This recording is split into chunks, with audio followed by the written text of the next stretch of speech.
하나님은 선택이 아니라 생명입니다. 라는 제목으로 오늘 주신 말씀 전하겠습니다. 제가 아주 어릴 적에 동네 친구들과 놀다가 떠돌이 강아지 한 마리를 발견했습니다. 그 강아지는 참 눈이 똘망똘망하게 이뻤고 순박하게 생긴 요즘 아주 유행하는 시골의 자부종 강아지였습니다. 품종이 시골 잡종이라는 뜻입니다. 강아지가 우리 무리를 아주 잘 따랐습니다. 꼬리도 흔들어주고 만져주면 배를 보이며 눕기도 하고 우리의 마음을 아주 쏙 빼앗아 갔습니다. 그래서 당시 살던 연립주택 옥상에 정성껏 비와 바람을 피할 수 있도록 집을 만들어 주었고 목줄을 채웠습니다. 그런데 강아지가 배가 고파 보였습니다. 당시 강아지 사료가 없었고 강아지 사료라는 것이 대중화되기 전이라서 집에 있던 찬밥에 이것저것 같이 넣고 물에 말아서 주었습니다. 우리가 만들어준 집에서 목줄을 하고 허겁지겁 밥을 먹는 강아지를 보며 마음이 참 뿌듯했습니다. 그런데 이 강아지가 어느 정도 배를 채우자 으르렁거리기 시작하면서 우리에게 달려들었습니다. 그 당시 제가 너무 놀라서 울었던 기억이 있는데 강아지가 달겨들었기 때문이 아니라 이렇게 우리가 잘해주고 널 위해서 다 해줄 수 있는데 너는 왜 우리를 싫어하니? 이런 마음의 상실감과 배신감이 찾아왔기 때문입니다.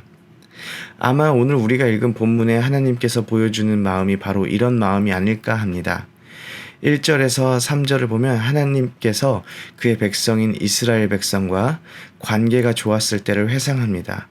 이때는 이스라엘이 청년의 때이며 그리고 하나님과 신혼의 때의 사랑을 나누던 시절입니다. 신혼이 얼마나 아름답습니까? 단칸방에 단둘이 앉아서 라면만 끓여 먹어도 행복하던 때가 신혼 아니겠습니까? 이스라엘 백성도 곧 씨 뿌리지 못하는 땅, 그 광야에서 하나님을 따랐습니다.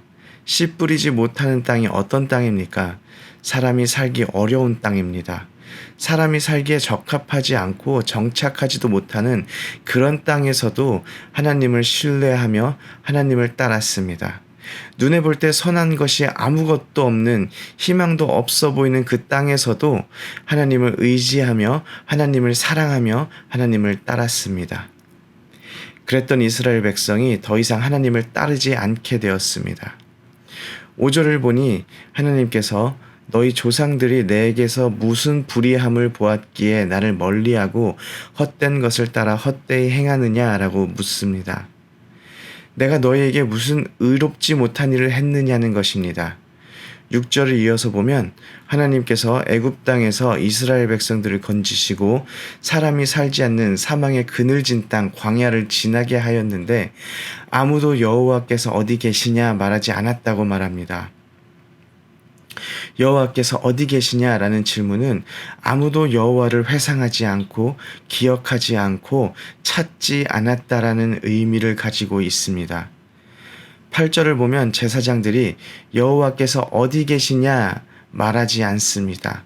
응당 하나님을 찾고 하나님의 음성을 구해야 하는 제사장들이 여호와 하나님을 구하지 않습니다. 그리고 율법을 다루는 자들이 하나님을 모릅니다. 율법을 다루지만 지식은 많이 가지고 있지만 인격적인 하나님을 경험한 적이 없습니다. 또 정치하는 사람들은 하나님의 선하신 뜻을 품고 백성을 다스려야 하지만 하나님을 거역합니다. 그리고 선지자들은 하나님의 이름이 아닌 바알의 이름으로 예언을 합니다. 이런 상황에서 하나님께서는 11절에 우상을 섬기는 이방 민족도 아무런 유익도 없고 능력도 없는 우상에게 충성되어 다른 우상으로 바꾼 적이 없는데 하나님의 백성은 하나님의 영광을 무익한 것으로 바꾸었다고 한탄하십니다. 13절에 하나님께서는 이스라엘이 저지른 두 가지 악을 말씀하십니다. 하나는 생수에 근원되는 하나님을 버린 것과 스스로 웅덩이를 판 것입니다.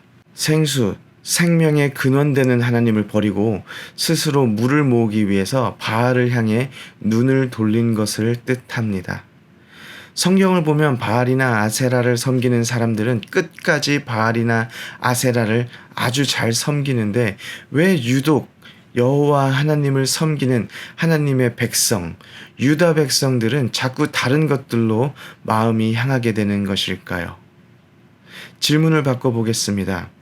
우리는 하나님의 백성이 되는 것에 최고의 가치를 두고 살고 있습니까? 하나님의 백성만 될 수 있다면 나의 모든 것들을 다 포기해도 좋을 만큼 하나님의 백성이 되는 것이 우리 삶의 최고의 가치를 가지고 있습니까? 매일매일 삶 속에서 내가 하나님의 백성이라는 사실이 우리의 가슴이 두근거리며 벅찬 감동으로 다가오십니까?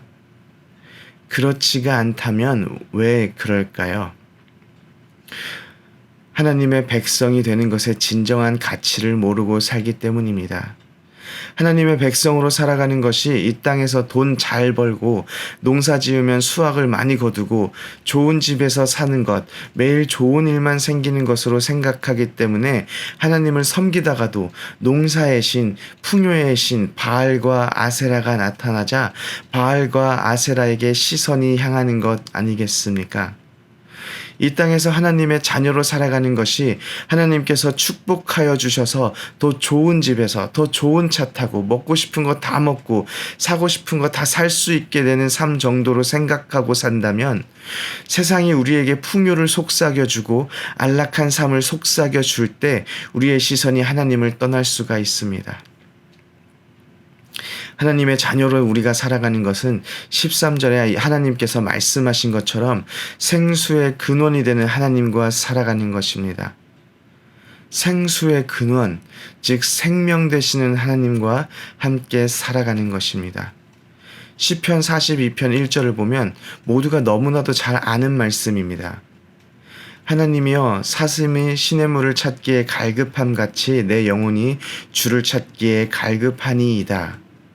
우리가 목마른 사슴이 시냇물을 찾는 것을 상상하면 마치 우리나라 동요 옹달샘처럼 토끼가 세수하러 왔다가 물만 먹고 가는 것처럼 사슴이 울창한 숲속을 뛰놀다가 목말라서 시냇물에 한번 와서 물 한번 먹고 다시 뛰어가는 것을 상상하게 됩니다.